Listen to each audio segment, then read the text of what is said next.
महाराष्ट्र का कल्याण डोंबिवली शहर पिछले कुछ महीनों में मराठी और परप्रांतीय विवाद का गवाह बना है। अब डोंबिवली के 82 वर्षीय वरिष्ठ नागरिक को मराठी में बात करने पर अपमानित होना पड़ा है।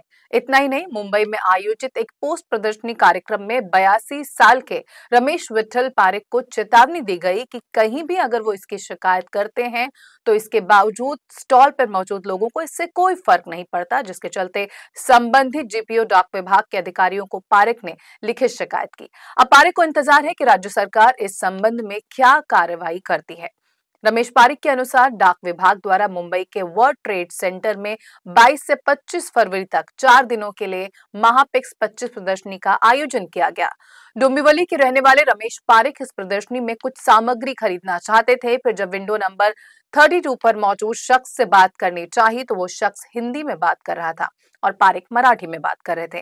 पारेख ने उसे मराठी में बात करने के लिए इंसिस्ट किया, लेकिन प्रदर्शनी में मौजूद स्टाफ ने उनसे कहा कि वो हिंदी भी समझते हैं और हिंदी में ही बात करेंगे। इस पर पारेख ने पूछा कि क्या आपको मराठी भाषा नहीं समझती है, तो कर्मचारी ने जवाब दिया कि मैं केवल हिंदी में ही बात करूंगा, अन्यथा नहीं। पारेख ने उनसे कहा कि संबंध में आपकी शिकायत की जाएगी। इस दौरान पारेख ने नियम कानून भी याद दिलाए, लेकिन डोंबिवली में रहने वाले वरिष्ठ नागरिकों के साथ जिस तरह से व्यवहार किया गया है उसको लेकर अब तमाम वरिष्ठ नागरिक इस मामले में प्रदर्शन कर रहे हैं और अपना दुख और खेद भी जता रहे हैं। और साथ ही महाराष्ट्र में राज्य के अंदर मराठी लोगों को जिस तरह से अपशब्दों का इस्तेमाल किया जा रहा है उसको लेकर गहरी चिंता जताई जा रही है और साथ ही मराठी बोलने से मना किए जाने पर उस पर खेद भी व्यक्त किया है। पारेख ने कहा कि इस तरह के व्यवहार के कारण मैंने शिकायत की है। हमारी मराठी भाषा को राज्य भाषा का दर्जा प्राप्त है और अगर हर बार इस तरह का व्यवहार होता है तो न्याय किससे मांगा जाए। Maharashtra post circle GPO general post office philatelic bureau यांच्यातर्फे दर 4 वर्षांनी किंवा 3 वर्षांनी फिलाटेलिक प्रदर्शन भरवण्यात येतं। त्याप्रमाणे हे प्रदर्शन world trade centre Nariman point येथे 22 ते 25 या दरम्यान भरलं होतं आणि या प्रदर्शनाला मोठं प्रदर्शन समोर खूप गर्दी होती। तिथे स्टॅम्प्स विकले जातात। महाराष्ट्र सरकारतर्फे वेगवेगळे उपक्रम राबवले जातात जीपीओतर्फे फिलाटेलिक ब्युरोतर्फे। त्याप्रमाणे हे प्रदर्शन 4 दिवस भरलं होतं। मी 25 तारखेला रविवारी तिथे वर्ल्ड ट्रेड सेंटरमध्ये 4थ्या दिवशी गेलो आणि मला काही फिलाटेलिक साहित्य हवं होतं, तर ते मी विचारलं। त्यांनी मला काउंटर नंबर 32वर जायला सांगितलं। मी काउंटर नंबर 32वर गेलो आणि मला मराठीत बोलण्याची सवय असल्यामुळे मी मराठीत सांगितलं की मला अमुक अमुक साहित्य हवं आहे।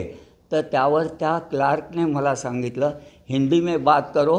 म्हटलं क्यों, आप महाराष्ट्र में रहते हो ना, तो आपल्याला तुम्हाला मराठीत बोलायलाच लागेल। माझ्याकडे मागे काही लोक होते ती पण मराठीत बोलत होती। नंतर त्याने असा पवित्रा घेतला कि आप अगर हिंदी में नहीं बोलोगे तो हम बात नहीं करेंगे आपके साथ, आपको हिंदी में बात ही करनी ही पड़ेगी। तो मी म्हटलं ठीक है, मैं अब कंप्लेंट करता हूँ तुम्हारी।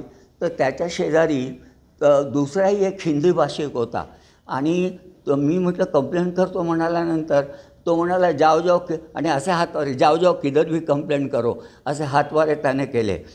त्यानंतर मग मला राग आला। तेवढ्यात हे झाल्यानंतर एक व्यक्ती तिथे आली। आता मला मटेरियल घ्यायचंच होतं म्हणून मी ते घेतलं आणि मी ताबडतोब अधिकारी शोधायला गेलो। पण ते एवढं मोठं प्रदर्शन आणि स्टेजवर कार्यक्रम चालू होते, पण त्यामुळे मला कोणी अधिकारी त्या दिवशी भेटला नाही तक्रार नोंदवायला। पण अतिशय त्यांची वागणूक हुरमट होती। हिंदी बोलाल तरच आम्ही तुम्हाला देऊ, नाहीतर देणार नाही, हे दोघांनी स्पष्ट चाललं होतं। महाराष्ट्रात राहून अशा तऱ्हेने दादागिरी करायची हे बरोबर नाही आहे। नाही, हे पोस्ट अँड टेलिग्राफ भारत सरकारचं प्रदर्शन होतं आणि तिथे जवळजवळ 600 कर्मचारी तैनात होते। एवढं मोठं होतं, त्यामुळे प्रत्येकाला तिथे बॅच नव्हता दिलेला, पण त्यांना एक ड्रेस दिला होता। तर त्याप्रमाणे ते दोघे कर्मचारी पोस्टाचेच होते, पण नाव नाही मला सांगता येणार कारण खूप कर्मचारी होते तिथे।